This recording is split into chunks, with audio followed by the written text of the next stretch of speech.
Hello everyone, welcome to my YouTube channel being a best teacher. आज की इस वीडियो में हम करेंगे understanding disciplines in school subjects का आपका टॉपिक करेंगे। आज जो हमारा टॉपिक रहने वाला है दैट इज स्कूल सब्जेक्ट्स कि स्कूल सब्जेक्ट्स क्या होते हैं and this is the one of the most introductory topic of your this subject and school subjects क्या होते हैं एंड जब क्वेश्चन आता है स्कूल सब्जेक्ट के बारे में तो किस तरीके से आपको क्या लिखना है। ठीक है, सो चैनल को सब्सक्राइब कर लें अगर आपको इस सब्जेक्ट से रिलेटेड लेक्चर्स चाहिए और सब्जेक्ट से रिलेटेड भी लेक्चर्स अगर आप देखना चाहते हैं। साथ में वीडियो आपको पसंद आए तो लाइक शेयर और कमेंट जरूर करें। तो देखिए, स्कूल सब्जेक्ट की अगर हम बात करते हैं कि स्कूल सब्जेक्ट होते क्या हैं। ठीक है, देखिए आपने अपनी स्कूल की लाइफ में कोई ना कोई सब्जेक्ट जरूर पढ़ा होगा। ठीक है, ऐसा कोई भी स्टूडेंट नहीं होगा कि जो स्कूल गया हो और जिसने कोई सब्जेक्ट पढ़ा ना हो। ठीक है, तो हम सभी जानते हैं कि स्कूल में सब्जेक्ट ही हैं जिनके अराउंड हमारा जो है पूरा एकेडमिक्स, देखिए जो हमारा एकेडमिक्स है वो पूरा रिवॉल्व करता है। ठीक है, अलग अलग सब्जेक्ट्स होते हैं। वहीं पे अगर आप देखेंगे तो प्राइमरी में अलग अलग सब्जेक्ट्स होते हैं, उसके बाद एलिमेंट्री में अलग अलग सब्जेक्ट्स होते हैं, कुछ ऐड हो जाते हैं। फिर इस अगर आप बात करें तो सेकेंडरी में अलग अलग होते हैं। उसके बाद अगर हम बात करते हैं तो सीनियर सेकेंडरी में आपका देखिए डिस्ट्रीब्यूशन हो जाता है, किस तरीके से ह्यूमैनिटीज, कॉमर्स, साइंस, इनकी फील्ड्स में आपका डिस्ट्रीब्यूशन हो जाता है। प्राइमरी पे इंग्लिश, हिंदी, यही तो सब्जेक्ट्स होते हैं। इंग्लिश, हिंदी, मैथ्स, ठीक है, साइंस, साइंस नहीं होता, ईवीएस होता है एलिमेंट्री इसमें, प्राइमरी में। और एलिमेंट्री में आपका कौन सा स्कूल सब्जेक्ट आ जाता है, वहां पे आपका आ जाता है सोशल साइंस। और सोशल साइंस के अंदर भी 3 पार्ट्स आ जाते हैं, 4 आ जाते हैं आपके। कौन कौन से, सिविक्स आ जाता है, हिस्ट्री आ जाता है, ज्योग्राफी आ जाता है, इको आ जाता है। साइंस भी आपका देखिए 3 पार्ट्स में डिवाइड हो जाता है, कौन सा, फिजिक्स, केमिस्ट्री, बायो, यही होता है।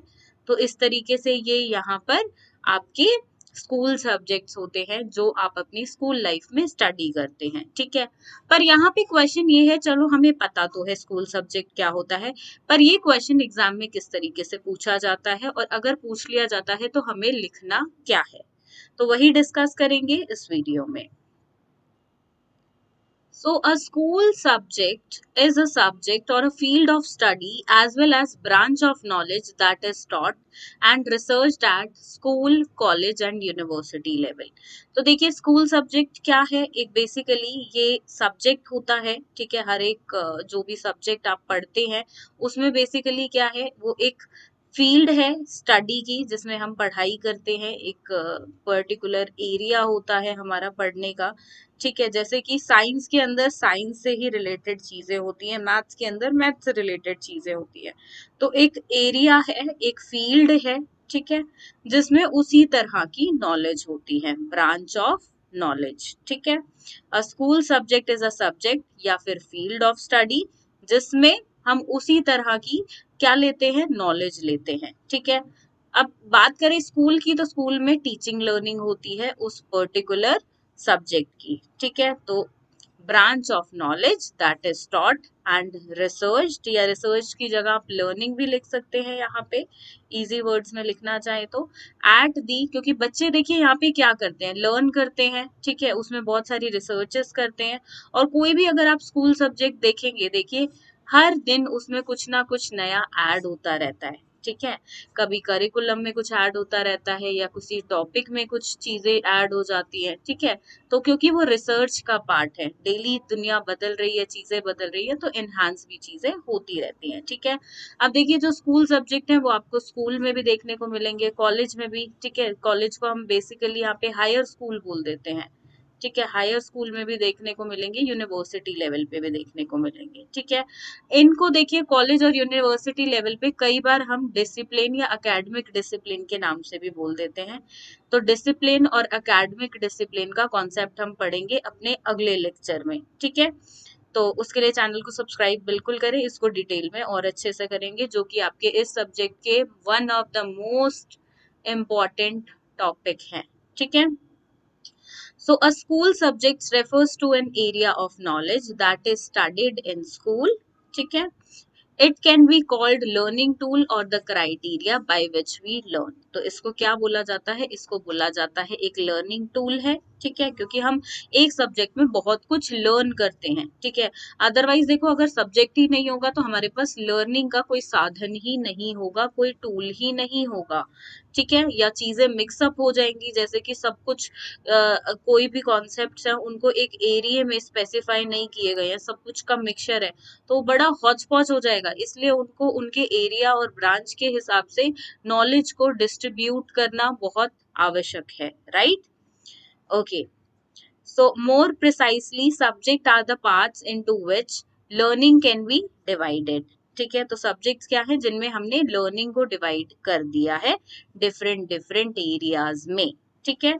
इट इज अ फील्ड और sphere of knowledge in which the learner has chosen to specialise, ठीक है। जैसे कि जो स्टूडेंट मैथ्स में पढ़ाई कर रहा है, ठीक है, तो वो मैथ्स में स्पेशलाइज हो जाता है। जैसे कि हम हायर लेवल पे देखते हैं, अगर आप अपनी बैचलर्स कर रहे हो, ठीक है, तो आप अपनी बैचलर्स एक पर्टिकुलर सब्जेक्ट में करते हो। लेट सपोज कोई मैथ्स में कर रहा है तो वो मैथ्स का स्पेशलाइज्ड बन जाता है, एक्सपर्ट बन जाता है। कोई इको में कर रहा है तो वो उसका बन जाता है, कोई आर्ट्स में कर रहा है तो वो उसका बन जाता है, ठीक है। आप सब बीएड कर रहे हो, आप अपनी बैचलर एजुकेशन में कर रहे हो, तो यहाँ पे आप स्पेशलाइजेशन आपने किसमें की, आप स्पेशलिस्ट किसके बन गए हो, आप बन गए हो एजुकेशन के, right. It can be sometimes be used synonym with the term discipline and can be referred to as systematic instruction given to students in a particular area of learning that follows specific code of conduct, ठीक है। अब देखिए यहाँ पे synonym का मतलब होता है, जिन स्टूडेंट्स को नहीं पता बता देती हूँ, पर्यायवाची, ठीक है। तो देखिए कई बार हम क्या करते हैं, इसको डिसिप्लिन की तरह भी लिख देते हैं, जैसा कि मैंने अभी आपको ऊपर बताया कि इसको हायर लेवल पे डिसिप्लिन भी बोल दिया जाता है। सिमिलर है, सेम नहीं है। क्या डिसिप्लिन का कॉन्सेप्ट होता है वो हम अगले लेक्चर्स में बिल्कुल देखेंगे, ठीक है। तो यहाँ पे इसको सिनोनिम बोल दिया जाता है डिसिप्लिन का and can be referred as a systematic instruction. तो देखिए एक सब्जेक्ट हमेशा सिस्टमैटिक इंस्ट्रक्शन है।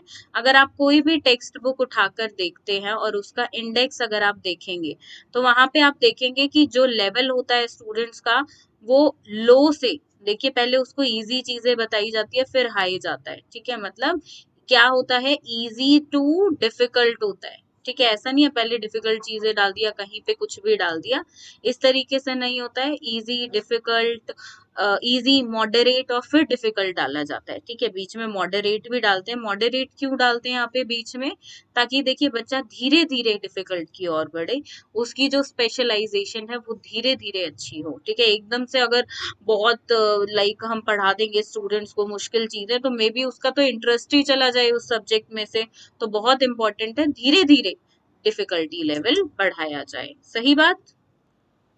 आगे देख लेते हैं। A school subject can be defined as a branch of knowledge और body of knowledge that is provided to its learner, ठीक है। तो बिल्कुल वही बात देखिए, दोबारा से थोड़ा सा शब्दों में घुमा के यहाँ पर है, ठीक है। तो इसी तरीके से आपको लिखना है कि एक ब्रांच ऑफ नॉलेज है, ठीक है। क्या है, ब्रांच ऑफ नॉलेज है, जिसमें बच्चे को, एक लर्नर को इंफॉर्मेशन या नॉलेज दी जाती है बेसिकली, ठीक है। अ ब्रांच ऑफ नॉलेज और a body of knowledge that is provided to its learners, ठीक है, उस पर्टिकुलर सब्जेक्ट की, ठीक है। आगे बढ़ते हैं। स्कूल सब्जेक्ट की देखिए यहाँ पे कुछ डेफिनेशंस हैं। जो पहली डेफिनेशन है ये दी गई है यहाँ पे इंसाइक्लोपीडिया की तरफ से, जो कि है ब्रिटानिका। एंड नेक्स्ट डेफिनेशन डेंग जेड की तरफ से दी गई है, ठीक है। जिन स्टूडेंट्स को डेफिनेशन लर्न करने में प्रॉब्लम होती है तो आप इतना पार्ट स्किप कर सकते हैं, ठीक है। अगर आप लर्न कर सकते हैं तो कर लें, और यहाँ पे देखिए दोनों में से अगर आप एक डेफिनेशन भी लर्न कर लेते हैं तो दैट्स इट, वो इनफ है, ठीक है। तो यहाँ पे देखिए फर्स्ट डेफिनेशन है, school subject is defined as area of knowledge that is studied in school. बहुत इजी है, आई थिंक बहुत इजी टू लर्न भी है, तो इसको आप बिल्कुल लर्न कर सकते हैं कि एक एरिया है नॉलेज का जो कि स्कूल में पढ़ाया जाता है या पढ़ा जाता है, ठीक है। फिर यहाँ पे डेंग जेड की है, ये थोड़ी सी लंबी डेफिनेशन है कि अ school subject is an area of learning, एक एरिया है लर्न करने का, सीखने का, which the students which the school curriculum that constitute institutionally defined field of knowledge and practice for teaching and learning, कि एक स्कूल के अंदर लर्न की जाती है, एक सब्जेक्ट जो है वो स्कूल के अंदर लर्न किया जाता है एक स्कूल करिकुलम के अंदर। ठीक है, हर एक स्कूल का अपना एक करिकुलम होता है, एक इंस्टीट्यूट में जो आप लर्न करते हैं। ठीक है, इसके अंदर क्या है, इसके अंदर आपको नॉलेज दी जाती है और प्रैक्टिस होती है टीचिंग एंड लर्निंग की। देखिए बात वही है जो अभी तक हमने पढ़ी है, बस यहाँ पे देखिए जिनके द्वारा ये डेफिनेशंस दी गई है, एक डेफिनेशन के अंदर वो पूरा कंप्लीट आपका स्कूल सब्जेक्ट को डिफाइन कर देती है। ठीक है, तो ये दो है, मैं आपको सजेस्ट करूंगी आप फर्स्ट लर्न कर लें बिकॉज इजी है। ठीक है, a school subject is an area of learning which the school curriculum that constitute an institutionally, ठीक है ये रिपीट हो गया यहाँ पे। ठीक है, तो इसका ध्यान रखिए, कोई एक पॉइंट कर ले। School subjects can be traditionally academics, traditional academic subject such as mathematics. अब कौन कौन से होते हैं, देखिए यहाँ पे आप चाहें तो इन स्कूल सब्जेक्ट्स का एक फ्लो चार्ट भी बना सकते हैं। ठीक है, फ्लो चार्ट किस तरीके से आप बना सकते हैं, जैसे आप लिख देंगे यहाँ पे स्कूल सब्जेक्ट्स, या आप लिख सकते हैं ट्रेडिशनल स्कूल सब्जेक्ट्स, जो आज तक हम मतलब बहुत टाइम से देखे चलते आ रहे हैं और आज भी पढ़ते हैं। ठीक है, फिर आप इसको यहाँ पे डिस्ट्रीब्यूट कर सकते हैं और अपने हिसाब से यहाँ पे लिख दीजिए, जैसे कि आपने लिख दिया हिस्ट्री, ज्योग्राफी, ठीक है, इको, ठीक है, यहाँ पे अदर डाल दिया आपने। ठीक है, या और भी अगर आपको याद है तो वो डाल दो, लास्ट में अदर जरूर डाल देना क्योंकि स्कूल सब्जेक्ट्स होते बहुत सारे हैं। ठीक है, तो इस तरीके का फ्लो चार्ट आप यहाँ पे बना सकते हो। अब देखिए यहाँ पे आप इसको एक और तरीके से फ्लो चार्ट बना सकते हो, वो कैसे, वो भी देख लेते हैं।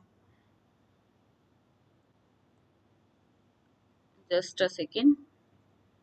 ठीक है, अदर फ्लो चार्ट आप कैसे बना सकते हो, देखो ये तरीका होता है आपके प्रेजेंट करने का, जिससे आपको आंसर में ज्यादा मार्क्स मिलते हैं। ठीक है, तो यहाँ पे आप दूसरे तरीके से बना सकते हो अपना कंपल्सरी स्कूल सब्जेक्ट्स। ठीक है, कौन कौन से होते हैं कंपल्सरी स्कूल सब्जेक्ट्स, आप यहाँ पे डाल सकते हो इंग्लिश, हिंदी, मैथ्स, ठीक है, एनवायरमेंट एजुकेशन। ठीक है, इसके अलावा आप डाल सकते हो या तो सोशल साइंस डाल दो, ठीक है, साइंस डाल दो। ठीक है, और भी अगर आपको कोई याद है तो आप वो भी इंक्लूड कर सकते हो। ठीक है, तो इस तरीके से आप इनका डिस्ट्रीब्यूशन कर सकते हो। अगर आप चाहते हो थोड़ा बड़े लेवल का बताना तो आप mathematics, chemistry, geography, history, economics इस तरीके से लिख सकते हो। देखिए स्कूल सब्जेक्ट्स बहुत है, कोई लिमिटेशन नहीं है कि आपको इस फ्लो चार्ट में यही डालने हैं वही डालने हैं, आप अपने हिसाब से अपनी चॉइस से कर सकते हैं। ठीक है, अब देख लेते हैं नेचर ऑफ स्कूल सब्जेक्ट्स, या क्वेश्चन आपका ऐसे आ सकता है कि बताइए करेक्टरिस्टिक्स क्या हैं। ठीक है, करेक्टरिस्टिक्स क्या हैं स्कूल सब्जेक्ट्स के, तो नेचर आए, करेक्टरिस्टिक्स आए, या आपसे पूछा जाए फीचर्स बता दो, चलो ठीक है, तो सेम चीजें आपको यहाँ पे लिखनी है, काफी सारे दिए हुए हैं, आपको ज्यादा नहीं करने हैं, आप यहाँ पे करेंगे एनी 8। ठीक है, any 8 you have to do, not all. ठीक है, पहला यहाँ पे है is also called learning tool, इसको लर्निंग टूल भी कहा जाता है, बिल्कुल क्योंकि ये एक ऐसा जरिया है जिससे हम लर्निंग करते हैं। कौन है ऐसा जरिया, स्कूल सब्जेक्ट। ठीक है, serves as criteria by which we learn, एक ऐसा क्राइटेरिया है, एक ऐसा सर्व करता है हमें, एक ऐसा क्राइटेरिया जिसके थ्रू हम लर्न कर सकते हैं, एक टूल भी है साथ में एक क्राइटेरिया भी है। ठीक है, it is used synonym with the term discipline. ठीक है, डिसिप्लिन वर्ड का सिनोनिम भी इसको कहा जाता है, बिल्कुल। Refers to a particular area of learning, हर एक सब्जेक्ट में एक पर्टिकुलर एरिया ऑफ लर्निंग होता है। ठीक है, अब हर एक सब्जेक्ट का एक अपना स्पेसिफिक कोड ऑफ कंडक्ट होता है, जैसे कि मैथ्स का एक अपना कोड ऑफ कंडक्ट होता है। फॉर एग्जाम्पल देखिए वहां पे भी डिस्ट्रीब्यूशन किया हुआ है, जैसे कि ज्योमेट्री के चैप्टर्स अगर आप देखेंगे तो आपके एक यूनिट में डाल दिए जाते हैं। लेट्स सपोज मैथ्स का कोई भी सिलेबस है, उसमें 4 यूनिट्स बनाई हुई हैं। ठीक है, तो और हर एक यूनिट के अंदर आपके चैप्टर्स डाले हुए हैं 5-5 या 4-4 लगा लो, हर एक यूनिट के अंदर 4-4 डाले हुए हैं। ठीक है, तो ये मैथ्स का कोड ऑफ कंडक्ट हो गया। ठीक है, मे बी किसी स्टूडेंट का सब्जेक्ट है साइंस, वहां पे उसका बुक को 3 पार्ट्स में डिवाइड किया हुआ है, करिकुलम को साइंस के बेसिकली, तो वहां पे 3 पार्ट्स में आपको फिजिक्स, केमिस्ट्री और बायो में तो उसका देखने को मिलेगा। ठीक है, तो हर एक सब्जेक्ट का अपना स्पेसिफिक कोड ऑफ कंडक्ट होता है, अपनी ही डिमांड्स होती हैं किस तरीके से उसको पढ़ाया जाए। जैसे कि हम सब जानते हैं साइंस में हमें जरूरत किसकी पड़ती है, एक्सपेरिमेंट्स की। ठीक है, वहीं पे बात करें तो मैथ्स में देखिए यहाँ पे सॉल्यूशंस की। ठीक है, तो ये सब चीजें हमें पता है। ठीक है, next is intrinsically rewarding experience to students. ठीक है, देखिए हर एक सब्जेक्ट का यहाँ पे एक मोटिव होता है कि बच्चों को एक रिवॉर्डिंग एक्सपीरियंस या उस लर्निंग का एक्सपीरियंस प्रोवाइड कराए। जैसे कि साइंस में बच्चों को बहुत सारे एक्सपेरिमेंट्स करने होते हैं और वहां पे वो सक्सेसफुली उन एक्सपेरिमेंट्स को कर लेते हैं। मैथ्स में बच्चे सॉल्यूशंस करते हैं, क्वेश्चंस के आंसर्स फाइंड आउट करते हैं और सक्सेसफुली उनको कर लेते हैं। तो इस तरह से हर एक सब्जेक्ट एक रिवॉर्डिंग एक्सपीरियंसेस स्टूडेंट्स को प्रोवाइड कराता है। ठीक है, next is contribute for self actualisation, personal growth and individual freedom. देखिए हर एक सब्जेक्ट में अपने आप को आपको पहचानना, आपकी पर्सनल ग्रोथ और इंडिविजुअल फ्रीडम भी होता है। ठीक है, देखिए बहुत इंपॉर्टेंट है पर्सपेक्टिव से किसके, पर्सनल ग्रोथ के। ठीक है, हर एक सब्जेक्ट से आपको एक पर्सनल ग्रोथ मिलती है, मतलब आपको उस एरिया के बारे में नॉलेज मिलती है, उस पर्टिकुलर फील्ड के बारे में, उस पर्टिकुलर लर्निंग टूल के बारे में properly you get to know about the things. Learning tool से आपको नॉलेज मिली, एक्सपीरियंसेस से मिली, ऑब्जर्वेशन से मिली, और वो किए कैसे आपने, वो किए एक स्कूल सब्जेक्ट से। ठीक है, next is needs to be formulated according to the needs of students. हर एक सब्जेक्ट जो है वो बच्चों की ही नीड्स के अकॉर्डिंग बनाया जाता है। देखिए पहले यहाँ पर अभी सीनियर सेकेंडरी का डिस्ट्रीब्यूशन था 3 पार्ट्स में, बेसिकली कौन से थे, हिस्ट्री था, सॉरी ह्यूमैनिटीज था, और आपका कॉमर्स था। ठीक है, और आपका था साइंस। ठीक है, अब वो 2020 की जो नई शिक्षा नीति यानी कि न्यू एजुकेशन पॉलिसी आई है, उसमें अब इनको रिमूव कर दिया गया है। ठीक है, तो यहाँ पे क्या किया गया है, देखिए बच्चों के अकॉर्डिंग, बच्चों की नीड्स के अकॉर्डिंग, पहले वैसी थी, अब नीड्स चेंज हो चुकी हैं। ठीक है, अब बच्चे अपने क्षेत्र में अपने हिसाब से चूज करना चाहते हैं सब्जेक्ट्स को, तो अब उनको फ्रीडम दे दिया गया है, अपने हिसाब से चूज कर लो, कि अब कोई ऐसा डिस्ट्रीब्यूशन नहीं होगा। अगर कोई बच्चा हिस्ट्री के साथ बायो पढ़ना चाहता है तो बिल्कुल ले लो। ठीक है, derives content from a wide range of sources। देखिए यहाँ पे जो एक सब्जेक्ट का कंटेंट होता है वो डिफरेंट डिफरेंट सोर्सेस से मिला होता है। ठीक है, जैसे कि मैं साइंस की बात करूँ तो साइंस में देखिए यहाँ पे आपका एस्ट्रोनॉमी से भी होता है थोड़ा सा। ठीक है, मतलब देखिए आपको मून, प्लैनेट्स, इन सब के बारे में भी पढ़ाया जाता है। ठीक है, उसके अलावा बात करें तो वहां पे देखिए आप केमिकल सॉल्यूशंस भी पढ़ाए जाते हैं, केमिकल्स के बारे में। वहीं पे आपको मशीन्स के बारे में फिजिक्स में भी पढ़ाया जाता है। तो इस तरह से डिफरेंट डिफरेंट सोर्सेज हैं। ठीक है, is constructed from the perspective of social efficiency. देखिए सोसाइटी के लिए क्या सही रहेगा, क्या नहीं, क्या सोसाइटी को ज्यादा देगा, ठीक है, उसके पर्सपेक्टिव से पढ़ाया जाता है। ठीक है, सोसाइटी को देखते हुए देखिए हमें पता है एक कंट्री का सिलेबस कैसे फॉर्म होता है, या करिकुलम बेसिकली कैसे फॉर्म होता है, वो फ्रेम होता है उसके कल्चर के हिसाब से। ठीक है, कि उसकी सोसाइटी को क्या जरूरतें हैं। Next is aims to maintain and enhance social productivity. देखिए सब्जेक्ट का मोटिव होता है कि वो मेंटेन करे और बढ़ाए सोशल प्रोडक्टिविटी को। ठीक है, समाज के लिए होते हैं, समाज के हित में होते हैं। ठीक है, next is has close reference to the needs of occupation, profession and vocation. तो यहाँ पे देखिए आपको एक सब्जेक्ट के थ्रू एक ऑक्यूपेशन, प्रोफेशन और वोकेशन तो बाद में बिल्कुल मिलता है। और देखिए कहीं ना कहीं आज अगर हम बात करें तो शिक्षा प्रणाली में मोटिव बच्चों का पढ़ने को एक सब्जेक्ट को ये हो गया है कि उनको एक अच्छी ऑक्यूपेशन मिले, अच्छे प्रोफेशन में जा सके, एक अच्छा कामकाज सीख पाए। ठीक है, next is an area of learning with in the school curriculum. ये एक एरिया है स्कूल करिकुलम के अंदर। देखिए करिकुलम क्या है, स्कूल करिकुलम अकेडमिक्स के अंदर, नॉन अकेडमिक्स भी है इसका पार्ट, लेकिन अकेडमिक्स के अंदर तो डिफरेंट डिफरेंट स्कूल सब्जेक्ट से ही मिलकर बना है। सही बात। नेक्स्ट इज यहाँ पे last one, involve the selection and arrangement of content of knowledge. ठीक है, इसमें क्या है, देखिए इसमें सेलेक्ट, हर एक सब्जेक्ट में सिलेक्शन होता है different different content of knowledge का, साथ में अरेंजमेंट होता है डिफरेंट कंटेंट का। उस कंटेंट में क्या है, देखिए नॉलेज तो है ही, साथ में स्किल्स भी है, and transformation of the content भी है, उसको मतलब टाइम के साथ साथ उसमें कुछ चेंजेस भी आते रहते हैं। ठीक है, देखिए हम बहुत बार देखते हैं, जैसे कि अभी एग्जाम्पल में आपको देखती हूँ कि कुछ सोशल साइंस के अंदर चेंजेस किए गए थे। क्या थे वो चेंजेस, कि कुछ मुगल्स के जो चैप्टर्स थे उनको रिमूव कर दिया गया था कि यस, हम अपने बच्चों को ये पढ़ाने की जरूरत नहीं है। हमें अपने बच्चों को ये पढ़ाने की जरूरत क्यों नहीं है, इसके बदले हम अपने फ्रीडम फाइटर्स के बारे में पढ़ाएं, क्योंकि उन्होंने देश के लिए कुछ किया था, ना कि देश पे कब्जा किया था। पुराने टाइम में, एंशियंट टाइम की अगर हम बात करते हैं, तो वहां पे ये ऐसे कुछ ट्रांसफॉर्मेशंस कंटेंट में होते रहते हैं। एक और एग्जाम्पल लेते हैं, पहले हम बच्चों को प्लैनेट्स के बारे में पढ़ाते थे, तो हम 9 प्लैनेट्स पढ़ाते थे। हम उनको लास्ट प्लैनेट प्लूटो के बारे में भी पढ़ाते थे। फिर रिसर्च आई कि प्लूटो क्या है, प्लूटो एक प्लैनेट नहीं है। ठीक है, उसको प्लैनेट के उसके पास कैरेक्टरिस्टिक्स नहीं थे, तो उसको इससे रिमूव कर दिया गया। फिर वापस से 8 प्लैनेट्स हो गए। तो इस तरह के ट्रांसफॉर्मेशन तो कंटेंट में होते रहते हैं।